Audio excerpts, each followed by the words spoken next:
क्या आपने कभी सोचा है कि जो सपने आप रात को देखते हैं वो सिर्फ आपके दिमाग की उपज नहीं बल्कि आपकी पिछली जिंदगी की भूली बिसरी यादें हैं। वो यादें जो सदियों के अंधेरे में दफन थीं अब आपकी नींद में दस्तक दे रही है। और जब आप जागते हैं तो वो यादें धुंध की तरह आपके साथ चलती हैं, आपके घर में, आपके कमरे में, आपकी परछाई में। गैप। एक दिन वो यादें इतनी सच्ची, इतनी असली हो जाती हैं कि आप हकीकत और वहम में फर्क नहीं कर पाते। आप आईने में देखते हैं और चेहरा तो आपका होता है पर आंखें किसी और की।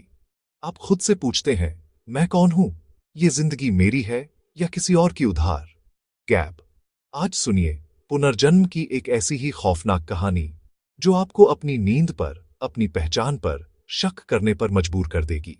ये कहानी है आरव की।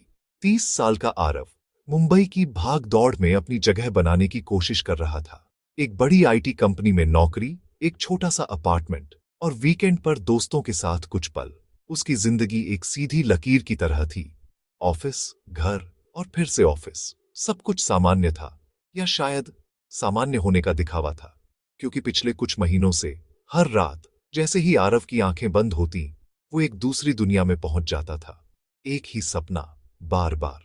सपने में वो आरव नहीं बल्कि कोई और था। एक जवान लड़का जिसका नाम था रघु।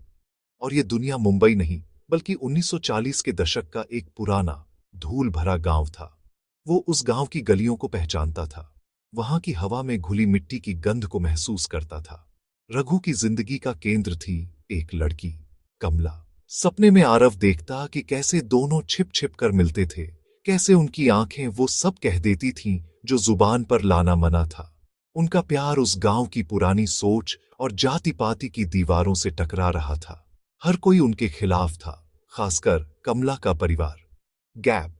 और फिर सपने का वो हिस्सा आता था जिससे आरव सबसे ज्यादा डरता था। एक अंधेरी रात जब कमला के पिता और भाइयों ने रघु को घेर लिया। वो चीखना चाहता था, भागना चाहता था, पर सपने में उसका शरीर पत्थर का हो जाता था। वो बस देखता रहता कैसे एक तेज धार वाला चाकू रघु की गर्दन पर चला और उसकी आखिरी सांस में सिर्फ एक नाम था, कमला। आरव हर सुबह पसीने से तरबतर, हांफता हुआ उठता। उसका दिल ऐसे धड़क रहा होता जैसे अभी फट जाएगा। और गले में एक अजीब सा जलन भरा दर्द होता, ठीक उसी जगह पर जहां सपने में रघु को चाकू लगा था। कभी कभी उसे लगता जैसे वहां कोई निशान उभर आया है। डॉक्टर ने कहा, यह सिर्फ स्ट्रेस है, काम का दबाव है।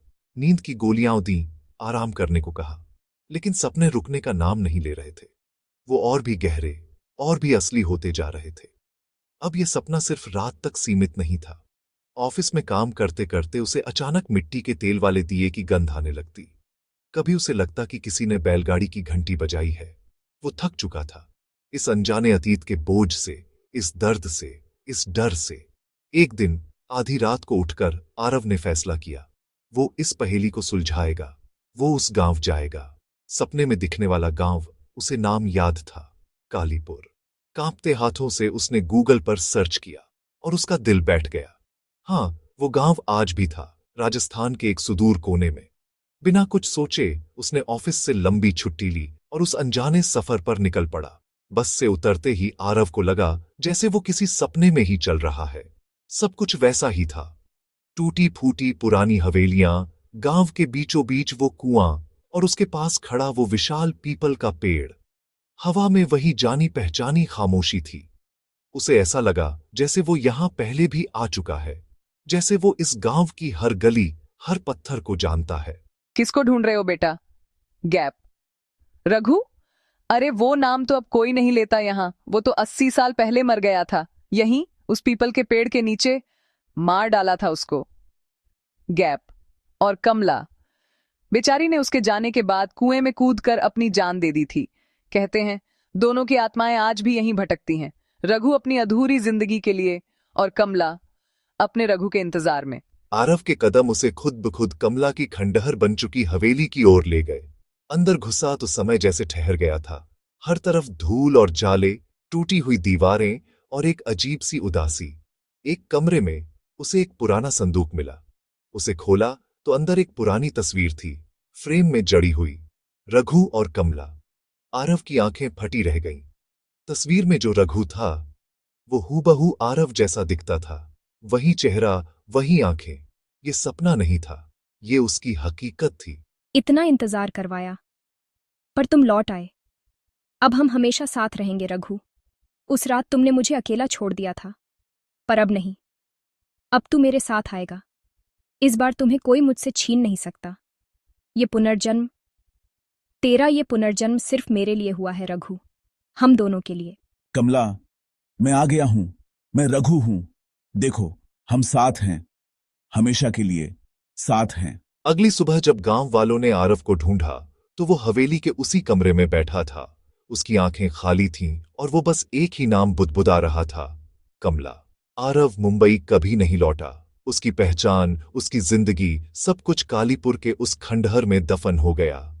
अब लोग कहते हैं, अगर आपको बार बार एक ही सपना आए और वो सपना आपकी जिंदगी से मिलता जुलता लगे तो उसकी सच्चाई मत ढूंढना, दूर रहना।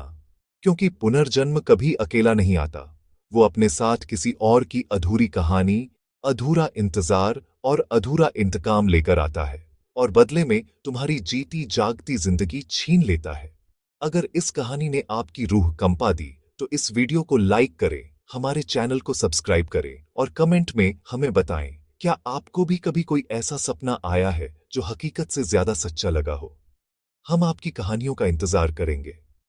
अगली खौफनाक दास्तानों तक अपनी नींद पर नजर रखना, क्योंकि कौन जाने आपकी नींद में दिखने वाले वो सपने हमेशा सिर्फ सपने नहीं होते।